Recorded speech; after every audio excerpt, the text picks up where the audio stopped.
Hey, man. Warren, Thomas Fenzi, how are you? I'm good. How are you doing? I'm doing very well. Thank you so much for taking the time. Of course. Did you catch much of my breakfast rant just now? No, I just joined. I missed it. Okay, so I have a problem with society's approach to breakfast. Okay, why are muffins allowed for breakfast? That's a dessert. That's a cupcake without frosting. Donuts. That's a fried cake, right? Or pancakes are fried cake. We can't Yeah. allow these things. Do you have any thoughts about that? I I mean that's a good point when you think about it. My dad is someone who used to eat chocolate cake for breakfast. So a muffin is like a little bit. But yeah, like Cocoa Puffs or like Lucky Charms, it's like Yeah. I mean, I respect the chocolate cake aspect though, because at least like you're not disguising it as a breakfast food, you're just going for it. So I have yeah, that's true. an admiration for that. Your album, Live in the Atrium, is out now. It's all over the place. Yeah. Do you mind taking us through a song or two? Totally. Yeah. Yeah. I'm all ready to go. I'll start with the first track off the album. It's called Summer Waiting. Mm-hmm. And it's my ode to monsoon season in the desert in Arizona. I grew up in Prescott, Arizona, and I remember complaining about the sun. Like the sun was out so much that like it's funny saying that now because I'm like, oh my god, like so young, don't know what I'm talking about. Yeah. So, Naivete, but like it's kind of like was it more like the sun or was it the heat? Because like the snow and the cold are two different things, and the sun and the heat kind of the same thing in Arizona.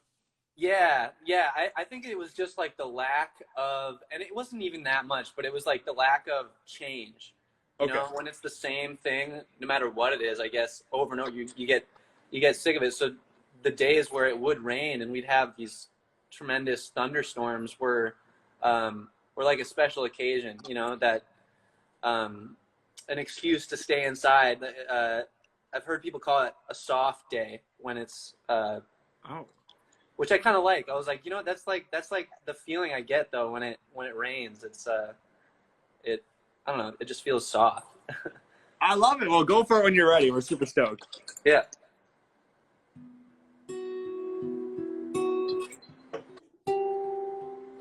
Can you hear me all right? Yeah, this is great. Cool.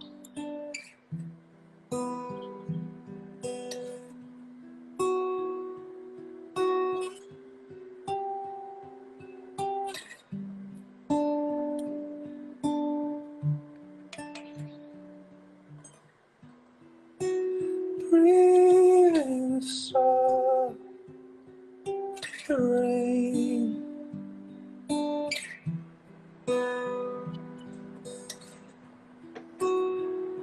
Holding on, summer came and fall. Seeking words to tell.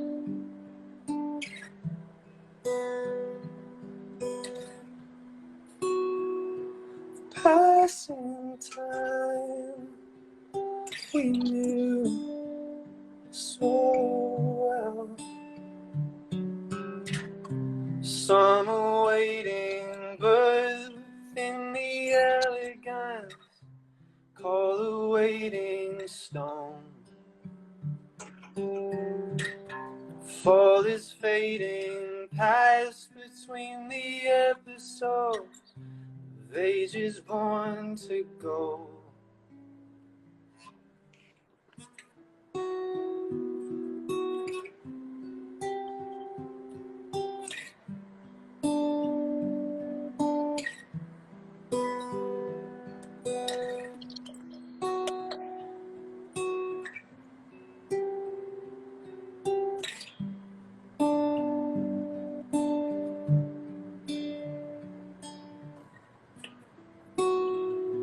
Breathing so the days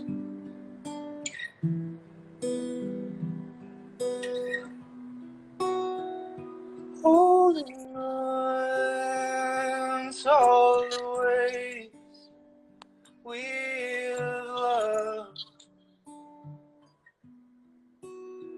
seeking words to tell.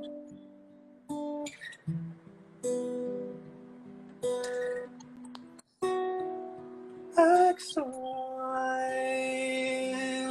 infused so well. Some are waiting, but within the elegance, call a waiting stone. Fall is fading past between the episodes of ages born to go.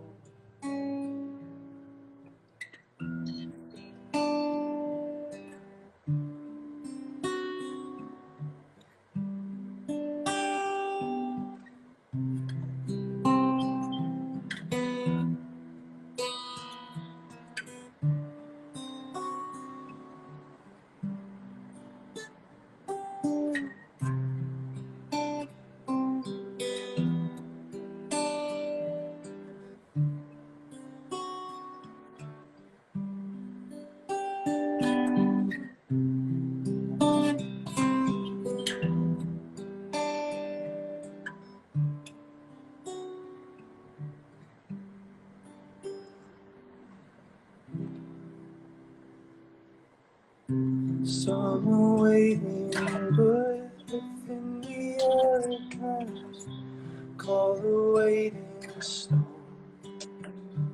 The fall is fading past between the episodes of everything we know. Hey! I wasn't Hey! expecting that last chorus. I almost talked over the final chorus. Like, I know. I was thinking about that. I'm like, I'm gonna like slow it down. Don't say anything yet. Also, in the beginning of the song, my cat like went into my closet and got locked in, but he got out. But if you heard any meowing in the background, it's okay. Everything's okay now. He's adding in, just harmonizing, you know? Yeah, that's brilliant. Dude, that was amazing. So, live in the atrium, you recorded it in the atrium of your artist loft in Northeast. Yeah. Why did you opt to record it there as opposed to a proper studio setting? What was the motivation behind that? So the original idea is that we were just gonna do one song and we were gonna film it. A lot of the videos I put out, like all the music videos I put out, have been live stuff. Like they're not really music videos; they're just live performances. And I enjoyed doing it in spaces like we did a walk through the park by the Stone Arch Bridge, and we filmed that whole thing. So it was sparked from that idea, and we were gonna do just one song, but. I actually don't live there. Chavo, the trumpet player who played with us, he lives there. And so I remember we were just in the building one day and we came into that room and he didn't even know that it existed in the building. And it's about 4 stories tall and it's all stone. So the reverb is just like killer in there. So we were like, yo, we should film this video and record it live. And do it in here. And it was actually my friend Colin Lonekin who engineered the whole project. He had heard us play, like normally we do like an electric setup, and like rock band kind of thing. And he had heard us play like a broken down acoustic set for a release show that we did. And he told me, he's like, I've never heard you guys sound that good, like having it be an acoustic setting. He's like, I want to record a record with you where it's purely acoustic. So yeah, it's because I was going down the Warren Thomas Fenzi hole on Apple Music. I was listening to like the Live Outside, just a Strokes-esque rock song. Yeah, totally. And I'm like, this is a vast departure from the new album. So it's crazy to hear the story. It seems like recording in that type of circumstance where it's all live, no added reverb. I know. I made a point. Huh? I made a point of saying that. I've been saying that. I'm like, we didn't do any. Well, because I mainly because I'm proud of it. Because I'm like, this is just how the room sounds, you know? It sounds godly. It sounds absolutely like immaculate. And, you know, I think you should make a point of it because there's so many, you know, talented, you know, engineers out there that can, you know, can flip a Fruity Loops stock plugin and make it sound like it's, you know, like it's a $100,000 studio. But for an engineer to hear that and then to put you in that space, that's crazy. But, you know, recording it live, was that intimidating?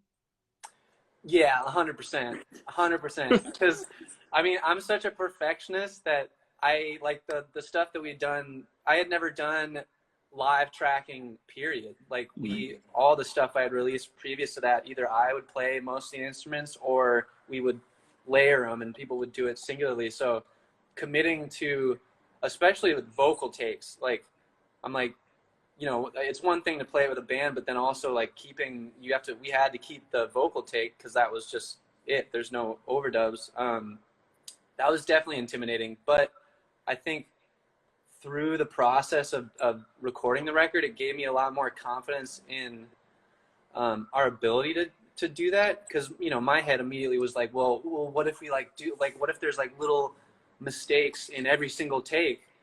And Colin's like, well, then we're gonna have to pick the one that we like the best, and that was kind of the point, was like the human aspect. And you know, the more I think about it, a lot of my favorite records have those quirks in it that you know, maybe if I asked the musicians who recorded it, they'd say, oh, like, yeah, they're like, I fucked up, or like I messed up that part, but I'm like, yeah, but that's like, I love that, like, you know, so That's so real.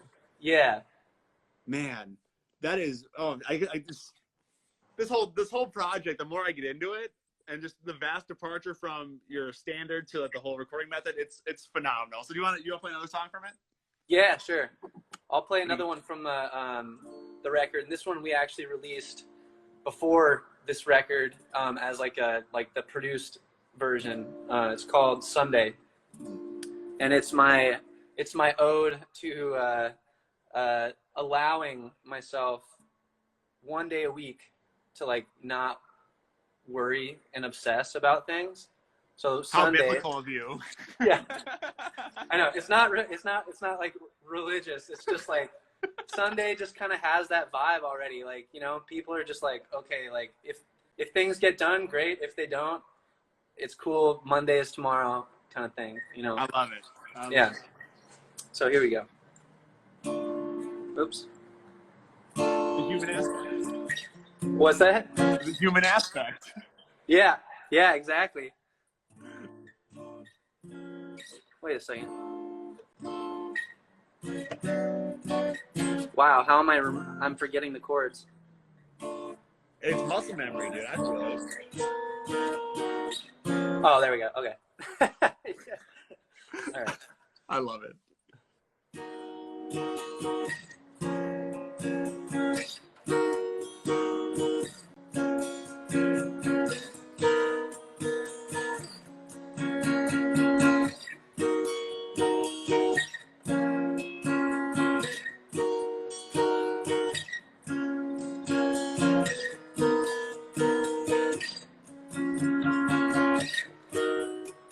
Your fascination grows.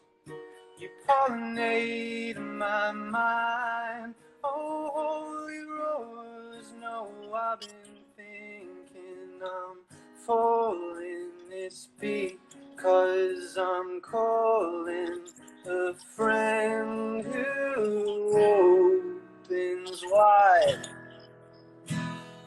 I've been thinking about it, it's all day. So give me something sweet like a first date. See, I could be your everything always. Oh, it cakes in my mind. I'm living to believe I've a soulmate, but I've been feeling you like a Sunday. So put your head back on its told me you can rest in my twine.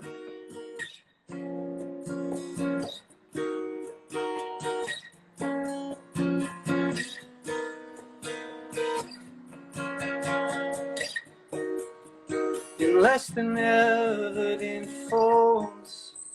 You live it all within time. I've only been dreaming of foundations to follow.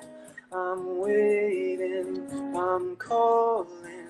My patience, it falters, oh, it's blatant and forgotten. I came here to swallow. My pride bends and hollows, encase all my jargon and inflates something gold and bright. You're the sun down on a hot day, and I'ma sing it out like your birthday. See, I could really get on your wavelength, oh, and steer it home right. I'm living to believe I've a soulmate, but I've been feeling you like a Sunday. Now can't we just sing it on out and let our lost songbirds fly? Hey, everyone. Oh, that's awesome. That's so great. So you've been in support and played with 26 Bats and Lucid Vanguard, you know, the whole Kremblins joint. How did being in a support role influence how you approach being a frontman with your own project and those same members?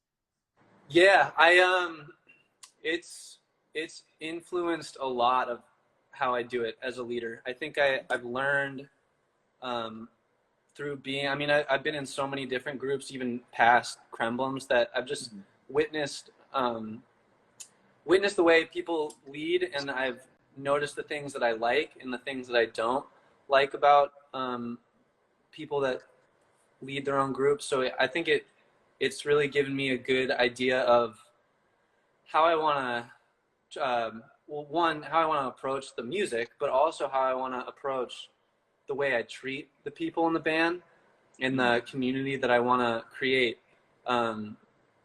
It's been great. The funny thing, I actually don't, this is the first time I've said this publicly, but I'm no longer a member of 26 Bats or Lucid Vanguard, and the personnel, well, this project, Live in the Atrium, was the last project with that lineup. Breaking news.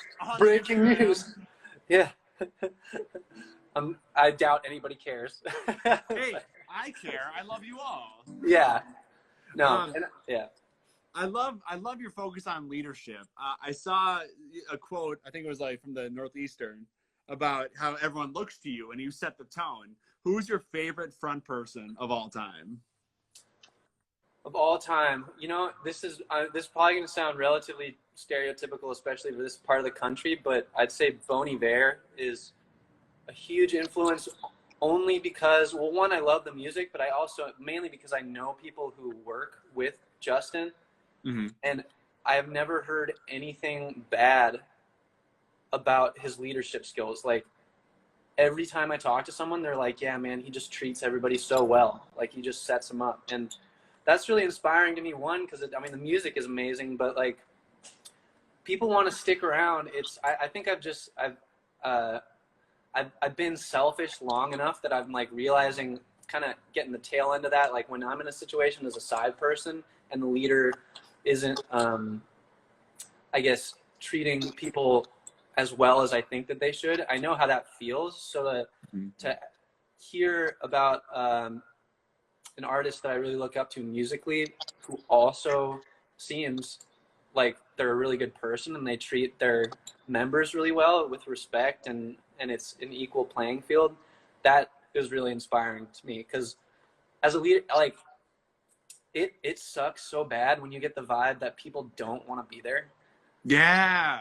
It's like, oh, that hurts, like, my heart so much, and I don't want anyone to ever feel like that, you know. And I love, yeah. It's funny how everyone, like, in the Midwest, I feel like they have like a Justin Vernon story. Like, he's just, I remember I was, me and my fiance, girlfriend at the time, we were at the Mia, And then we were walking away from the gift shop, and I look behind us. I'm like, I'm pretty sure that's Justin Vernon. And a couple weeks later, I found out it was him, just chilling, buying stuff at the Minneapolis Institute of Art. No, it wasn't the Walker. It was the Walker. But it's so great to hear. Like, he just exudes that confident, but also quiet leadership. It's very welcoming, both in a respect space, which yields creativity, which I love. Yeah. I love to hear that. But yeah, like the vibe that like you could say something to him or anyone, any leader, and be like, hey, like this is what I think we could do to make this the best it could be, and having that attitude where I would feel comfortable saying that to them because they'd be willing to listen rather than like, I don't know, some people I'm like, well, I'm not going to say anything because I know that you're just going to take it personally. That's true leadership. You're describing true, like, authentic leadership. Yeah. And I wish you continued success with that model. Yeah, I'm trying. It's hard. I mean, it is hard. It's really hard. And we all have egos, so that I have to check myself constantly when someone says something that doesn't line up with the way that I think things should go, is like, take a step back, and it's like, what's the goal here? Is the goal isn't to be, it shouldn't be to be right. It should be we're trying to make the best thing possible. And like, again, Live in the Atrium that was like my first experience of like, I'm like, you know what, going into this, I was like, I'm just going to let things happen at the pace that they need to. And I'm going to take my hands off the wheel and kind of just let people who I'm working with on this project, they're all so good in their own lane. Like, I don't need to be micromanaging everyone. And it came out the best project that I feel like I've ever put out. So I'm like, you know what? I'm like, I think there's something to that. Like, a learning experience there. Yeah. How many takes did you do per song for Live in the Atrium? I think we did it was either 3 to 5. Okay. 3 to 5 takes, yeah. And like, again, we must state this to new people in the chat. There was no chops or anything. It was the best live take in the Atrium in Northeast, and that's just the dopest thing. And it's also a visual album. You've stressed that in your electronic press kit and in our emails. What visual artist inspires you, for your future works and future videos? Is there a director, maybe like an actor or a painter or a local filmmaker that you think is super dope and inspiring? Let's see. So Alex Monroe was the guy who I worked with, and I had worked with in the past for this, and he's killer. I mean, he's just awesome. I'm trying to think of like filmmakers that or a movie. Like, what's that? Or just like a movie. Yeah. Oh man, I know there's like one on the tip of my tongue, and I've been watching so many movies lately too, so I have no excuse. I don't know. I don't know if I could pinpoint like a director, but I will say that like a huge inspiration for me is artists that are big picture artists, like Andy Schaaf, or I grew up listening to Coheed and Cambria a lot. Okay, yeah, so it's like big cinematic production in all regards. Yeah, and like that's like on another level of like right, like they're like a audio comic book technically, where Claudio Sanchez creates these albums that it's an ongoing story. It's like a sci-fi story. I'm just like, dude, that's insane. Like, that makes me feel so cool, because like 2 records ago there was a song where the melody was this, and now like 2 records later he's referencing that melody from. That's a Renaissance thing. There's a word. One of my theater friends in college, Chrissy, I was working on an album, and I like played with that concept, and she told me what the concept was, but I forgot what it was. But it's so good to bring back the melody. The melody's a character, and you bring it back. Damn. But it's just changed a little bit. Like, it's just changed. Yeah. And it'll be like in the middle of the song where it wasn't like, it didn't sound like that other song at all, but then they'll just go into it, and it's like a different chord progression, but it'll be the same melody as like, and I'm like, dude, that's the type of storytelling that I love. And it reminds me of movies, right? Because it's like there's scenes. It's like an ongoing series. So Andy Schaaf's another one that is really inspiring. And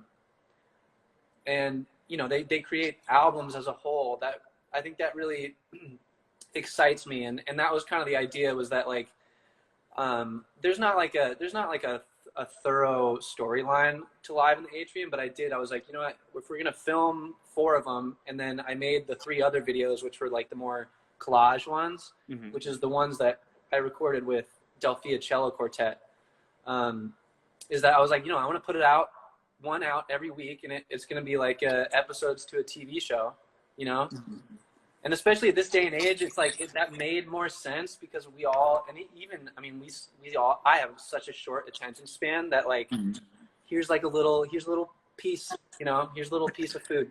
It was great. It's like, oh, hey, it's Sunday. New Warren Thomas Fenzi song is coming out. Sweet. Like, it's awesome. I had a question for you that was about, but it eluded me. So the chord progressions are eluding you. The questions are eluding me. That's good. We're just hanging. Man, that's so great. We're gonna need that Warren Thomas Fenzi comic book at some point. That Marvel, you're gonna be Marvel canon at some point. We'll pull up in the Avengers or something. That would be sick. Coheed and Cambria. Apparently, he has a comic book. That's amazing. And I know, like, I love how they've been putting like more pop culture figures in there, so it's not out of the realm of possibility for you that you can get your own comic at some point. All right, dude. Well, thank you for taking the time. Do you want to play one more? Send us off. Play us off. Yeah. Well, yeah. So going off that whole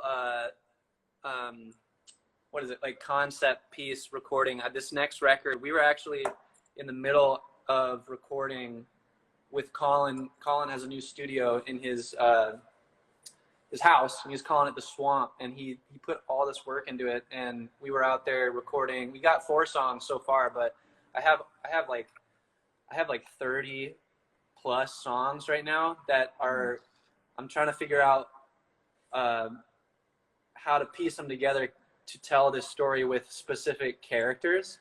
So this one is relatively new, and it's called If I Had a Dime. Ooh.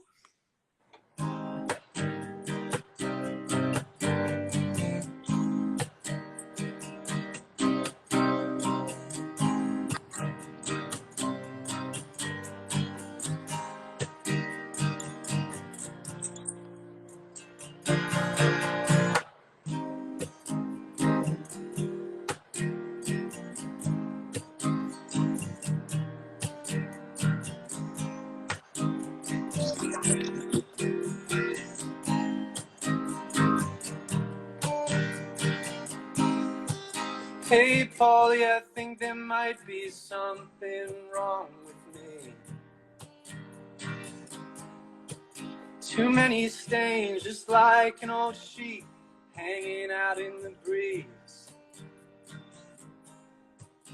Tongue-tied, I try to save all our pleasantries. If I had a dime for every lie, man, I'd be rolling in change.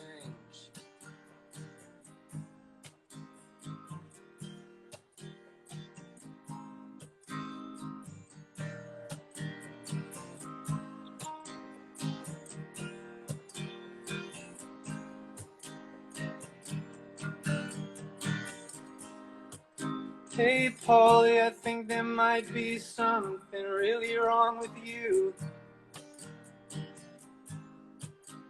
Then again, I like to pretend that I know things that I can't prove. Wide-eyed, I'm at the point where I have nothing to lose. So come along, we can bond in our small, naive little room.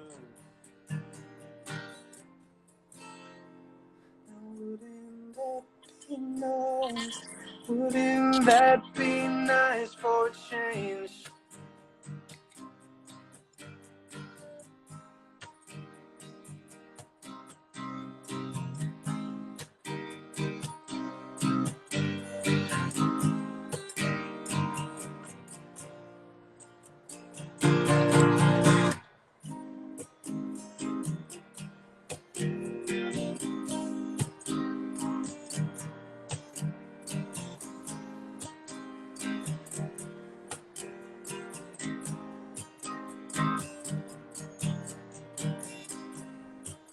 Oh hell, I feel a mighty wind blowing out through the leaves.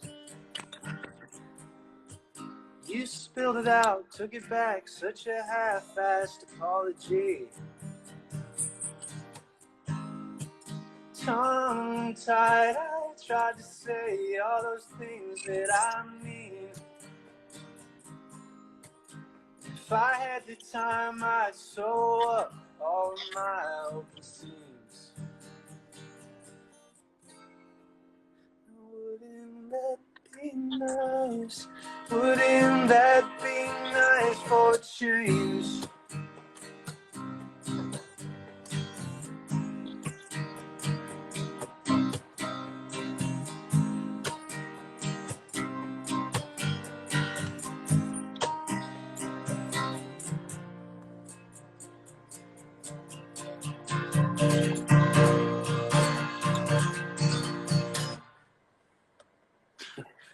Yeah, as soon as that's done, as soon as you gotta send that. We gotta play that on the air immediately. Warren, that ish is phenomenal. Thanks, man.